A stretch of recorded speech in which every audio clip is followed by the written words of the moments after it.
इस channel के माध्यम से हमारे सभी दर्शकों को बारंबार प्रणाम है। मैं आप लोग के समक्ष एक तुलसीदास जी का भजन लेकर आई हूँ, जिसे आप लोग सुनिएगा। पसंद आने पर लाइक सब्सक्राइब शेयर करिएगा।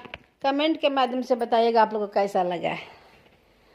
मगन भये तुलसी राम गुण गाई, मगन भये तुलसी हरि गुण गाई, मगन भये तुलसी राम गुण गाई। के चले हाथी घोड़ा छतवा लगाई, के चले हाथी घोड़ा छतवा लगाई, के चले भुइया भुइया चुटिया बराई, मगन भये तुलसी राम गुण गाई, मगन भये तुलसी हरि गुण गाई, मगन भये तुलसी। राजा चले हाथी घोड़ा छतवा लगाई, राजा चले हाथी घोड़ा छतवा लगाई, साधु चले भुइया भुइया चिटिया बराई, मगन भये तुलसी हरि गुण गाई, मगन भये तुलसी राम गुण गाई, मगन भये तुलसी।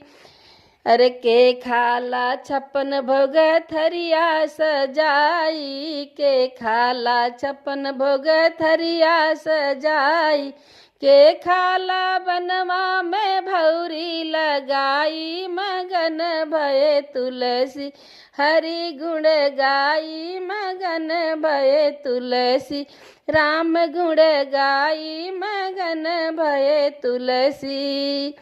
राजा खाल 56 भोग थरिया लगाई, राजा खाल 56 भोग थरिया लगाई, साधु खाले बनवा में भौरी लगाई, मगन भये तुलसी राम गुण गाई, मगन भये तुलसी हरि गुण गाई, मगन भये तुलसी। अरे के पिए झंझल झारी गिलसा भराई, के पिए झंझल झारी गिलसा भराई, के पिए बनवा में भरुका भराई, मगन भये तुलसी हरि गुण गाई, मगन भये तुलसी राम गुण गाई, मगन भये तुलसी। राजा पिए झंझर झारी गिलसा भराई, राजा पिए झंझर झारी गिलसा भराई, साधु पिए बनवा में भरुका भराई, मगन भये तुलसी राम गुण गाई, मगन भये तुलसी हरि गुण गाई, मगन भये तुलसी।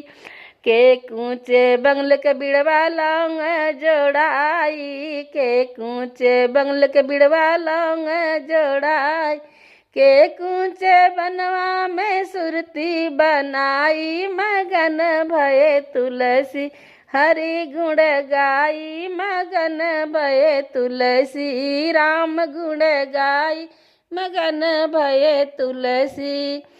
राजा कूचे बंगले का बिड़वा लौंग जोड़ाई, राजा कूचे बंगले के बिड़वा लौंग जोड़ाई, साधु कूचे बनवा में सुरती बनाई, मगन भये तुलसी राम गुण गाई, मगन भये तुलसी हरि गुण गाई, मगन भये तुलसी।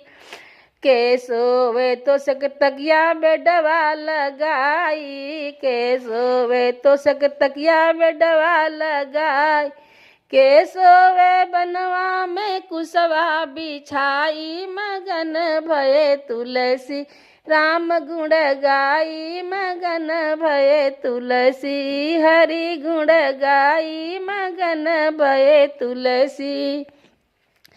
अरे राजा सोमे तो सक तकिया बेडवा लगाई, राजा सोमे तो सक तकिया बेडवा लगाई, साधु सोए बनवा में कुसवा बिछाई, मगन भये तुलसी हरि गुण गाई मगन भये तुलसी राम गुण गाई मगन भये तुलसी राम गुण गाई मगन भये तुलसी।